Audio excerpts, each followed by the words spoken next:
ലോകത്തിൽ ഏറ്റവും കൂടുതൽ ആത്മഹത്യ നടക്കുന്ന ഒരു സ്ഥലം കേരളമാണ് എന്ന് പണ്ടൊരു കണക്കുവിവരങ്ങളിൽ ഞാൻ വായിച്ചിട്ടുണ്ട്. ഇപ്പോൾ കേരളത്തിൽ തന്നെ ഏറ്റവും അധികം ആളുകൾ ആത്മഹത്യ ചെയ്യുന്നത് KSRTC എന്ന് പറയുന്ന പൊതുമേഖലാ സ്ഥാപനത്തിലെയായി മാറിക്കഴിഞ്ഞിരിക്കുകയാണ്. ഈ അടുത്തിടയ്ക്ക് യൂണിഫോം അണിഞ്ഞുകൊണ്ട് ഒരു കിണറ്റിൽ തൂങ്ങി മരിക്കപ്പെട്ട ഞങ്ങളുടെ ഒരു സഹപ്രവർത്തകൻ്റെ കാര്യവും കൂടി ഞാൻ ഈ അവസരത്തിൽ ഓർക്കുകയാണ്. എന്തുകൊണ്ടാണ് KSRTC എന്ന് പറയുന്ന ഈ സ്ഥാപനത്തിൽ ജോലി ചെയ്യുന്ന ജീവനക്കാർ ഇത്തരത്തിൽ ആത്മഹത്യാ പ്രവണത കൂടുതലായി കണ്ടുവരുന്നത്? ആത്മഹത്യയിലേക്ക് നയിക്കേണ്ട സാഹചര്യങ്ങൾ KSRTC മാനേജ്മെൻറ്റും ഇവിടുത്തെ അംഗീകൃത തൊഴിലാളി യൂണിയനുകളും ചേർന്ന് സൃഷ്ടിച്ചു വെച്ചിട്ട് ജീവനക്കാരനെ മനഃപൂർവ്വമായി മരണത്തിലേക്ക് തള്ളിവിടുകയാണ്. ഇവിടെ ആത്മഹത്യയെ തടയുവാൻ വേണ്ടി നിരവധിയായിട്ടുള്ള പ്രവർത്തനങ്ങൾ സർക്കാർ ലെവലുകളിലും ഇവിടുത്തെ സന്നദ്ധ സംഘടനകളുടെ ലെവലുകളിലും എല്ലാം നടന്നുകൊണ്ടിരിക്കുകയാണ്. സാമൂഹ്യക്ഷേമ വകുപ്പിൻ്റെ ഡയറക്ടറായിട്ടിരുന്ന ഒരു വ്യക്തി തന്നെ KSRTC MD ആയിട്ട് ഇരുന്ന കാലഘട്ടത്തിലെ ഇവിടുത്തെ ഡ്യൂട്ടി പരിഷ്കരണവും KSRTCയുടെ ശമ്പളം മുടങ്ങുന്നതുമായിട്ട് ബന്ധപ്പെട്ട പ്രശ്നങ്ങളാണ് ജീവനക്കാരെ ഏറ്റവും പ്രധാനമായി ഈ പറയുന്ന ആത്മഹത്യയിലേക്ക് നയിക്കുന്നത്. അത്യധികമായിട്ടുള്ള സമ്മർദ്ദത്തിൽ ജോലി ചെയ്യേണ്ടി വരുന്ന അവസ്ഥ, മനുഷ്യന് ജോലി ചെയ്യാൻ പറ്റുന്ന അതിൻ്റെ ശേഷിക്കപ്പുറം കൂടുതലായിട്ടുള്ള സമയം ജോലി എടുപ്പിക്കുക. റെക്കോർഡിക്കലി ആ ജോലി അങ്ങനെ എടുപ്പിക്കുന്നില്ല എന്നാണ് നമ്മൾ മനസ്സിലാക്കേണ്ടത്. കാരണം ഈ ഓരോ സമയവും വണ്ടി ഓടിയെത്തേണ്ട സമയങ്ങൾ ഇവർ എഴുതി വെച്ചിരിക്കുന്ന ആ ടൈം വരുന്നത് യഥാർത്ഥത്തിൽ ഓടിയെത്തുന്നതിനേക്കാൾ വളരെ കുറഞ്ഞ കിലോമീറ്റർ സമയമാണ് എഴുതി വെച്ചിരിക്കുന്നത്. അപ്പോൾ ഒരു ഡ്യൂട്ടി കണക്കാക്കുമ്പോൾ 8 മണിക്കൂറിൽ ഉൾപ്പെടുകയും എന്നാൽ അത് ഓടിയെത്തുമ്പോൾ 14 മണിക്കൂർ ആകുകയും ചെയ്യുന്ന ഒരു സ്ഥിതിവിശേഷത്തിലുള്ള അതിശക്തമായിട്ടുള്ള അമിതമായിട്ടുള്ള ജോലിഭാരം ജീവനക്കാരൻ്റെ മേൽ അടിച്ചേൽപ്പിക്കുന്നു. 2, ഏറ്റവും പ്രധാനപ്പെട്ട കാര്യം, കടം മേടിക്കാത്ത KSRTC ജീവനക്കാരനില്ല എന്നുള്ളൊരവസ്ഥ വരികയാണ്. KSRTC ജീവനക്കാരെ കാണുമ്പോൾ ഇപ്പോൾ കച്ചവടക്കാരാണെങ്കിലും മറ്റ് വ്യവസായികളാണെങ്കിലും ഏതൊരു സ്ഥാപനത്തിലെ ആളുകളാണെങ്കിലും ഇവൻ കടം ചോദിക്കാൻ വരുന്നതാണോ എന്നുള്ളൊരു ഭയത്തോടു കൂടി നോക്കുകയും സമൂഹ മധ്യത്തിൽ അപമാനിക്കപ്പെടുകയും ചെയ്യുന്ന ഒരു സ്ഥിതിവിശേഷം ഉണ്ടാകുകയാണ്. അതിനെ കവർ ചെയ്യുവാൻ സാധാരണ ജീവനക്കാരെ സാധിക്കുന്നില്ല. അതിഭീമമായ സാമ്പത്തിക പ്രതിസന്ധിയിലേക്കും കടക്കടിയിലേക്കും KSRTC ജീവനക്കാരൻ മാറ്റപ്പെടുന്നു. മാസത്തിൽ പകുതി മുറിച്ച് ശമ്പളം ലഭിക്കുമ്പോൾ ഈ 2 തവണയായി ബാങ്കുകാർ ഈ ശമ്പളത്തിൻ്റെ വീതം കൊണ്ടുപോവുകയാണ്. അതുകൊണ്ട് തന്നെ ഇപ്പോൾ ഈ കഴിഞ്ഞ ഇടയ്ക്ക് ഒരു ആത്മഹത്യാ പ്രവണതയിലേക്ക് പോയ ഒരു വ്യക്തിയുടെ ഒരു ഓഡിയോ മറ്റൊരു ചാനലിലൂടെ ഇവിടെ വെളി വന്നിരുന്നു. പ്രിയ സഹപ്രവർത്തകർ, വളരെ വേദനയോടുകൂടിയാണ് ഞാനിങ്ങനൊരു പോസ്റ്റ് ഇടുന്നത്. ഞാനിതിട്ടില്ലെങ്കിൽ എന്തുകൊണ്ടാണ് എനിക്കിത് സംഭവിച്ചതെന്ന് പലരും പല ഊഹാപോഹങ്ങളും നടത്തും. അതിൻ്റെ പേരിൽ എൻ്റെ പ്രിയ സഹപ്രവർത്തകർ അറിയുന്നതിന് വേണ്ടിയിട്ടാണ് ഞാനിങ്ങനൊരു പോസ്റ്റ് ഇടുന്നത്. ഞാൻ 2009 വികാസ് ഭവനിൽ ജോയിൻ ചെയ്തതാണ്. അന്ന് തൊട്ട് KSRTC വേണ്ടി എല്ലാ സമരമുഖങ്ങളിലും മുദ്രാവാക്യം മുഴങ്ങി കേട്ടിരുന്നത് എൻ്റെ നാവിൽ നിന്ന്.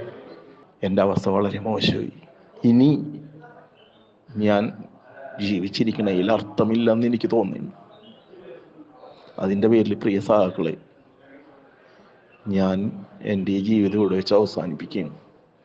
ഇതിൻ്റെ കാരണങ്ങൾ നിങ്ങളെ ബോധ്യപ്പെടുത്തിയില്ലെങ്കിൽ നിങ്ങൾ നാളെ വിചാരിക്കുന്ന വേറെ പല കഥകളായിരിക്കും. അതിൻ്റെ പേരിൽ മാത്രമാണ് ഞാൻ ഈ വോയിസ് ഇട്ടത്. കാരണം ഞാൻ ജീവിച്ചിരിക്കുമ്പോൾ എൻ്റെ പിള്ളേർക്ക് യാതൊരുവിധ സഹായങ്ങളും ഓരോ ആരുടെ നിന്നും കിട്ടൂല. കാരണം അവരുടെ മറ്റുള്ളവരുടെ മുമ്പിൽ ഞാനൊരു സർക്കാർ ജീവനക്കാരനാണ്. എൻ്റെ അവസ്ഥ എന്താണെന്ന് ആർക്കും അറിയില്ല. ഞാനില്ലാണ്ടായി കഴിഞ്ഞാൽ, ഞാനുള്ളപ്പോൾ പട്ടിണി കിടക്കണ എൻ്റെ മക്കൾ ചിലപ്പോൾ ഞാനില്ലാണ്ടായാൽ കിടക്കേണ്ടി വരില്ല എന്നുള്ളതിൻ്റെ പേരിലാണ് ഞാനിത് ചെയ്യണത്. എന്നെ സഹായിച്ച, എന്നെ സ്നേഹിച്ച എല്ലാവർക്കും നന്ദി പറഞ്ഞുകൊണ്ട് ഞാൻ എൻ്റെ ജീവിതം അവസാനിപ്പിക്കേണ്ട.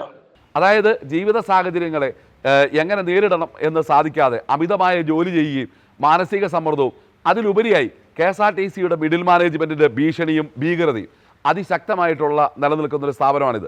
ഇപ്പോൾ ഇവിടുത്തെ ഏതെങ്കിലും ഒരു ചെറിയ കുറ്റത്തിൻ്റെ പേരിൽ ഒരു നടപടി നേരിടേണ്ടി വന്നാൽ അവർ വിളിച്ച് ഭീഷണിപ്പെടുത്തുകയും ഈ അവധിയെടുത്ത് നിൽക്കുന്ന ഒരു സമയം അവരെ വിളിച്ചു വരുത്തിക്കൊണ്ട് ഈ അതിഭയങ്കരമായി ടോർച്ചർ ചെയ്യുന്ന, ചോദ്യം ചെയ്യുന്ന ഒരു കിരാതമായ രീതിയാണ് KSRTCയുടെ വിജിലൻസ് അന്വേഷണ വിഭാഗങ്ങൾ ഇവിടെ നടത്തുന്നത്. അങ്ങനെ ശമ്പളം ലഭിക്കാതെ സമൂഹമധ്യത്തിൽ അപമാനിതരായി നിൽക്കേണ്ടി വരുന്ന, കുടുംബത്തിലെ കുട്ടികളുടെയും കുടുംബത്തിൻ്റെയും ആവശ്യം കൃത്യമായി നടത്തുവാൻ സാധിക്കാതെ വരുന്ന ഒരു മാനസികാവസ്ഥയിൽ നിന്നുകൊണ്ടാണ് ആത്മഹത്യയിലെയും മരണത്തെയും പുലുകുവാൻ വേണ്ടി തീരുമാനിക്കുന്ന ഒരു സാഹചര്യം ഉണ്ടാകുന്നത്. എനിക്ക് മനസ്സിലാകാത്തത് ഒട്ടനവധി മനുഷ്യാവകാശ സംഘടനകൾ ഈ രാജ്യത്തുള്ളപ്പോൾ KSRTCയിലെ ജീവനക്കാർ എന്തുകൊണ്ട് ആത്മഹത്യാ പ്രവണത കൂടുന്നു, എന്തുകൊണ്ട് KSRTC എന്ന് പറയുന്ന ഈ സ്ഥാപനത്തിലെ ജീവനക്കാർ ആഴ്ചയിൽ 2 എന്ന വണ്ണം മരണപ്പെടുന്നു എന്നുള്ളതിനെക്കുറിച്ച് മനസ്സിലാക്കുവാൻ, എന്നുള്ളതിനെക്കുറിച്ച് പഠിക്കുവാൻ ഈ കേരള സർക്കാരോ ഇവിടുത്തെ ഏജൻസികളോ എന്തുകൊണ്ട് തയ്യാറാകുന്നില്ല എന്നുള്ള ഞെട്ടിപ്പിക്കുന്ന ഒരു വിവരമാണ്. അതായത് മരിച്ചു തീരുന്നെങ്കിൽ മരിച്ചു തീരട്ടെ എന്ന് വരുത്തി തീർക്കുകയാണ്. പൊതുസമൂഹത്തിന് മുമ്പിൽ ഈ സ്ഥാപനം നഷ്ടത്തിലാകാനുള്ള കാരണം ഈ സ്ഥാപനത്തിലെ ജീവനക്കാരാണെന്ന് വരുത്തി തീർത്തുകൊണ്ട് ഈ ജീവനക്കാർ മരണപ്പെടേണ്ടവരാണെന്നുള്ളൊരു ധാരണ പൊതുസമൂഹത്തിൻ്റെ മുമ്പിലേക്ക് കൊടുത്തുകൊണ്ട് ജീവനക്കാരനെ മരണത്തിലേക്ക് തള്ളിവിടുന്ന മാനേജ്മെൻറ്റ് നിലപാടും ഈ അർഹതപ്പെട്ട ശമ്പള ആനുകൂല്യങ്ങൾ നൽകാതെ DA നൽകാതെ ലഭിക്കുന്ന ശമ്പളം തന്നെ മുറിച്ച് പകുതിയായി നൽകുക, അത് തരുന്ന വിവരം നാട് മുഴുവൻ കൊട്ടിഘോഷിക്കുക, അത്തരം സ്ഥിതിവിശേഷം ഈ സ്ഥാപനത്തിൽ മാത്രമാണുള്ളത്. KSRTCയിൽ ശമ്പളം കൊടുക്കുന്നത് ഐക്യരാഷ്ട്രസഭ കരാർ ഒപ്പിടുന്ന പോലെയാണ്. കാരണം KSRTCയിൽ ശമ്പളം ലഭിച്ചോ ഇല്ലയോ എന്നുള്ളത് ഉച്ചകോടി കൂടുന്നത് പോലെ പത്രത്തിൽ വലിയ വാർത്തയാണ്. ഈ നമ്മുടെ മാധ്യമങ്ങളുടെ ഏറ്റവും വലിയ വെണ്ടയ്ക്ക നിരത്തുന്ന തലക്കെട്ടാണ് KSRTCയിൽ നാളെ ശമ്പള വിതരണം.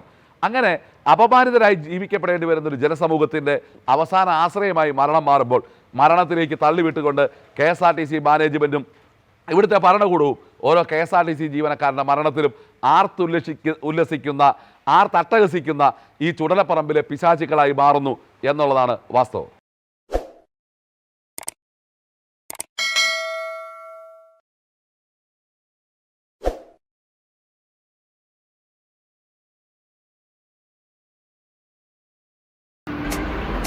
Thank you.